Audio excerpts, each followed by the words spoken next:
எங்கெல்லாம் ஒடுக்கப்படுகிறவர்களின் இதய துடிப்பு கேட்கிறதோ அங்கெல்லாம் என் கால்கள் பயணிக்கும் என்று கூறிய போராளி சேக்வாரா அவர்களின் சோசியலிச கனவுகள் பற்றி இந்த தொகுப்பில் காண்போம்.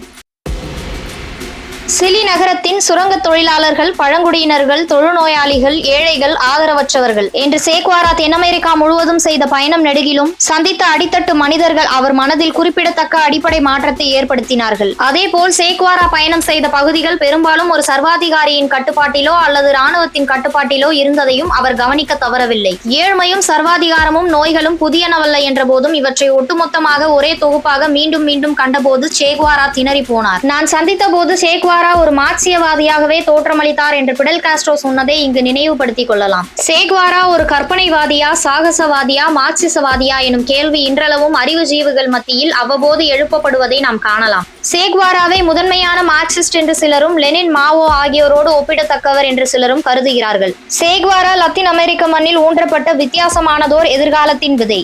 மக்கள் நம்பிக்கைகள் ஒன்று திரண்ட வான மண்டலத்தின் நட்சத்திரம். வேதனை சாம்பலுக்கு கீழ் கனன்று கொண்டிருக்கும் கரித்துண்டு. இந்த விதை கடந்த 30 ஆண்டுகளில் லத்தீன் அமெரிக்க இடதுசாரி அரசியல் பண்பாட்டில் வேரூன்றி இருக்கிறது.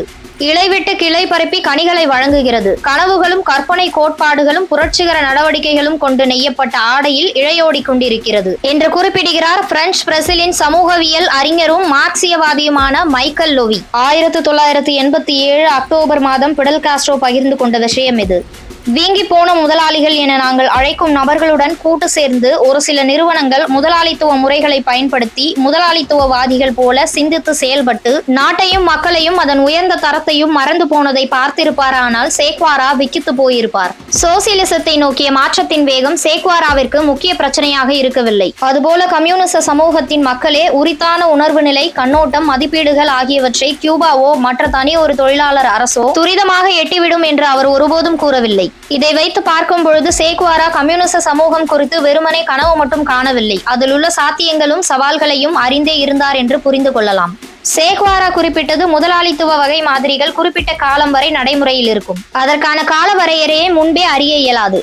ஆனால் மாற்றம் நிகழும் காலகட்டம் ஒரு சமூகம் வேகமாக புதிய நிலையை அடைவதற்காக தனது பழைய தலைகளை களைத்தெறியும் முனைப்புகள் நிறைந்த காலகட்டமாக இருக்கும். எனவே அந்த சமூகத்தின் முனைப்பு சந்தை, பணப்பரிமாற்றம் உள்ளிட்ட பழைய வகை மாதிரிகளை அதிவிரைவாக நீக்குவதாகத்தான் இருக்க வேண்டும். இன்னும் தெளிவாக சொல்வதென்றால் பொருளியல் நாட்டங்களுக்கான நெம்புகோலே இல்லாமல் ஆக்கிவிட வேண்டும். தெளிவான திட நம்பிக்கைகளை கொண்ட ஒழுக்கமான அரசியல் தலைமையின் கீழ் உழைக்கும் வர்க்கம் மாபெரும் வரலாற்று சாதனைகளை நிகழ்த்தும் திறன் கொண்டது என்று சேக்வாரா நம்பினார். உழைப்பாளிகளின் உற்பத்தி திறனை முன்னகர்த்த முடியும். உழைப்பில் ஈடுபடுவது தனிநபர் வாழ்வுக்கும் லாபத்துக்குமான வழிமுறை என்பதை விட அது ஒரு சமூக பொறுப்பு என்ற கண்ணோட்டம் அதிக பயனளிக்கும். வேலைக்கும் பதவி உயர்வுக்குமான போட்டியை குறைத்து உழைக்கும் வர்க்கத்தில் கூட்டுறவையும் ஒருமைப்பாட்டையும் பலப்படுத்த முடியும். 1962 ஆகஸ்ட் மாதம் தொழிற்சாலை பணியாளர்களின் கூட்டம் ஒன்றில் உரையாடும் போது சேக்வாரா விடுத்த அறைகூவல் இது. சோசியலிசத்தை கட்டி எழுப்புவது மக்கள் திரளின் உழைப்பை அடிப்படையாக கொண்டது. மக்கள் தம்மை ஒழுங்கமைத்துக் கொண்டு தொழில், விவசாயம், நாட்டின் பொருளாதாரம் ஆகியவற்றை திறம்பட வழிநடத்தும் திறமையை அடிப்படையாக கொண்டது.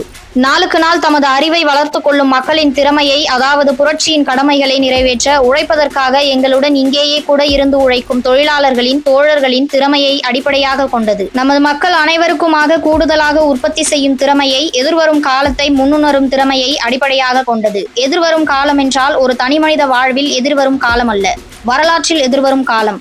அந்த எதிர்காலத்தை நோக்கி பாதையில் உற்சாகத்துடன் முன்னேறுவதை அடிப்படையாக கொண்டது. சேக்வாரா மனிதர்களை நம்பியவர் என்கிறார் பிடல் காஸ்ட்ரோ. சேக்வாரா யதார்த்தவாதியாக இருந்ததால் பொருள் வகை ஊக்குவிப்பை அவர் மறுதளிக்கவில்லை. சோசியலிசத்தை கட்டி எழுப்புகின்ற மாற்றத்திற்கான காலகட்டத்தில் அவை அத்தியாவசியம் என்று அவர் கருதினார்.